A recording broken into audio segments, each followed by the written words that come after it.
This is the Federal District of Mexico, more generally known as Mexico City, capital of the country which bears its name, and one of the largest and most modern cities in Latin America, where almost 2 million inhabitants have dedicated their way of life to the democratic cause of freedom and independence.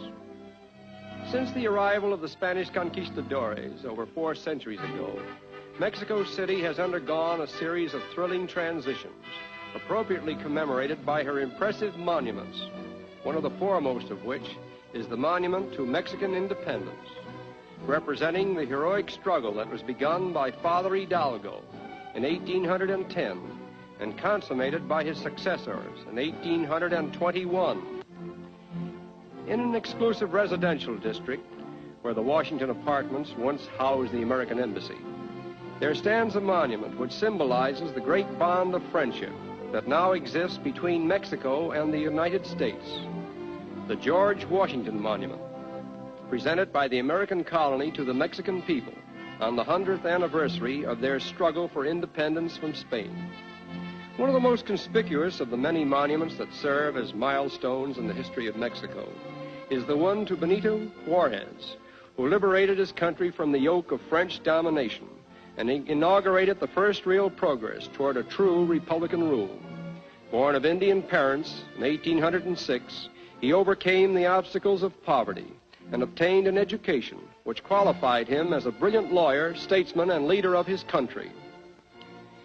This impressive monument commemorates the Mexican Revolution, which produced a new constitution in 1917 under the leadership of the late President Carranza, whose mortal remains are being transferred on this occasion from a civil cemetery to an honored crypt under the monument. Attending the impressive ceremony is General Avila Camacho, popular president of Mexico, now serving the people, rich and poor alike, in the spirit of true democracy. The magnificent Palace of Fine Arts stands as a monument to all the people of Mexico, for it symbolizes their undying appreciation for the finer arts.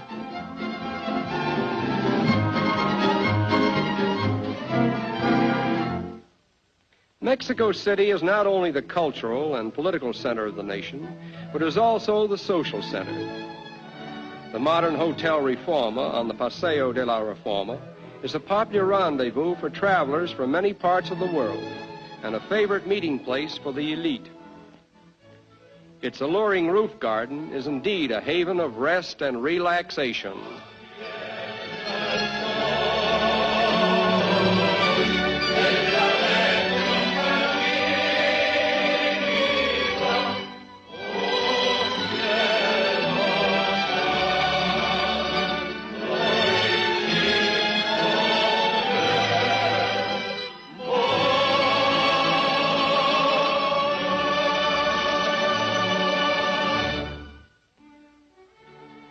Foreign enterprise has helped considerably in the modernizing of Mexico City, and the offices of the Metro-Goldwyn-Mayer Company are typical of many American firms that enjoy the privileges of doing business side by side with their Mexican neighbors. The policy for closer relations between the two countries has naturally developed trade increases in all branches of business, and over 75% of Mexico's total exports are now sold to her northern neighbors. The internationally famous Sanborns restaurant, established over 40 years ago by 2 industrious young brothers from California, is closely identified with the progress and prosperity of Mexico City. But aside from modern development, the Federal District of Mexico has not lost the charm of its yesterdays, when Spanish viceroys held forth in the old palace of the viceroys, which is now the National Palace, and romantic senors and senoritas paraded through this plaza en route to the cathedral, built over the ruins of the old Aztec temple that was destroyed by Cortez more than 4 centuries ago. Ideally situated upon a hill overlooking the city stands the historic castle of Chapultepec, also built upon the site of an ancient Aztec palace.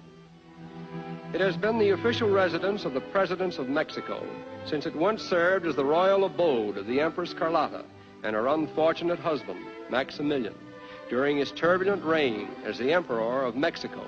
by appointment of Napoleon III. Diverting our attention from the dramatic history of Chapultepec Castle, we were amused with a little sideshow staged by an odd trio of friendly enemies.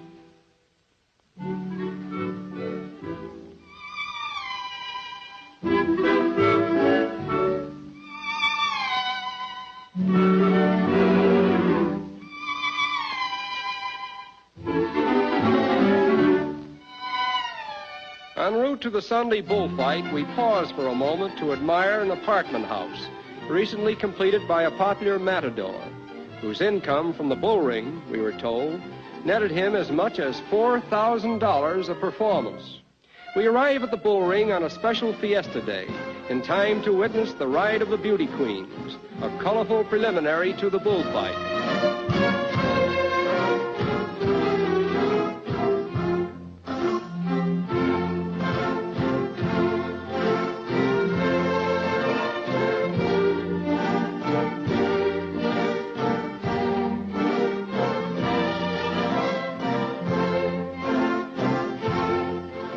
This arena will seat over 30,000 spectators, and it is one of the largest of its kind in the world.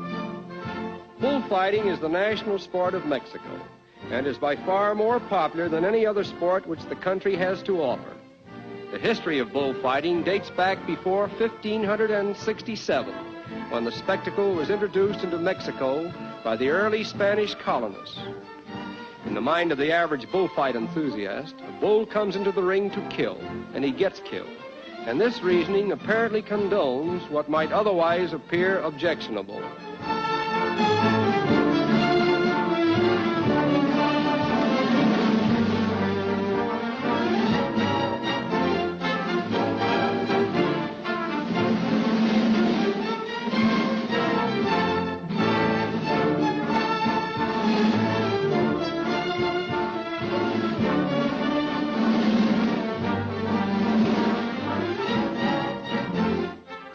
Audiences are supercritical and intensely emotional.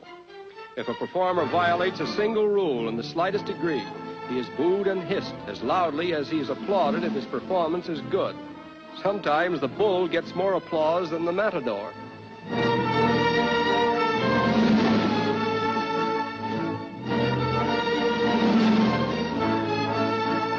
In spite of its popularity, however, the bullfighting season is a brief one, and increasing patronage is now being given to the more international sports, such as baseball, tennis, football, and polo.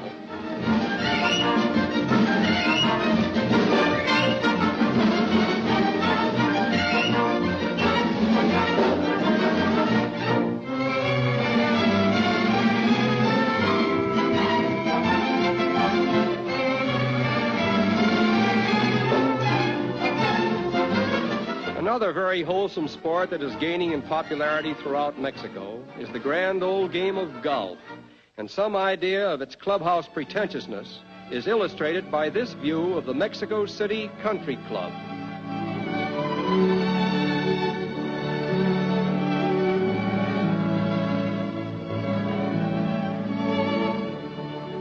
And it is here, in this golfer's paradise, that we say adios to modern and beautiful Mexico City.